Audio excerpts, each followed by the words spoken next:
Christian, and we'll take a closer look at some of the images in here.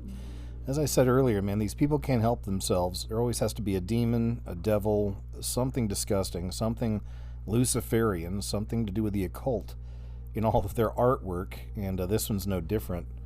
You can even tell just from the get-go, there's one thing that continues through the whole scene, and it's a blood trail, and that's leading from a woman giving birth to the devil. All right, now let's see what the devil's doing with all this blood.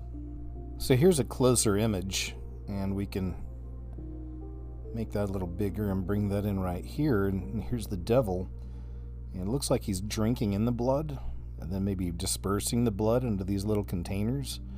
But what's even more interesting is look at the first image, image of a person right there. But if you pay special attention to the first image, the first person right there in front of the devil's face, who's kneeling on the blood trail, it looks like, they're offering up their baby, their child, as a sacrifice to the devil. So we know this is something that's happening even to this day. It doesn't look like it used to back in the biblical days, when they would walk through the Arch of Baal, and they'd sacrifice their children and then participate in orgies and all kinds of revelry while their child died. They were giving up that responsibility so they could party and have a good time. We see that exact same thing happening today, especially here in America. Massive numbers of that. Many people are still sacrificing their children, just like this picture shows us.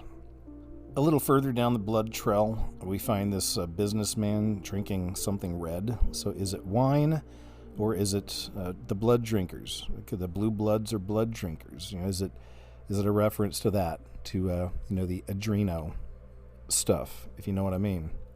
And then at the far end of the tapestry, we have this imagery here of a woman giving birth to, it looks like some kind of demonic evil baby. And then, of course, right here at the top of the tapestry, you've got a demon, because there's always a demon with these people. And all this stuff is demonic. I'm sure it has a lot of meaning to others that it doesn't even have to us or to the public, that they understand a little bit more about what all of this is than what we are going to. And that's typically how these people work, in secrets and shadows and codes with numbers. I took some time looking at all this, and there's a bunch of smaller type things I could point out to you, but I think the main point here is what we're looking at right here on the screen. It's the devil, it's the blood trail to birth. You got a woman here offering up her child to the devil. But I think what really matters here with this one to me is what we see right here on screen, the obvious Satanism of it all. The devil, the blood trail, a scary looking baby, and then people sacrificing their children, of course, to the devil.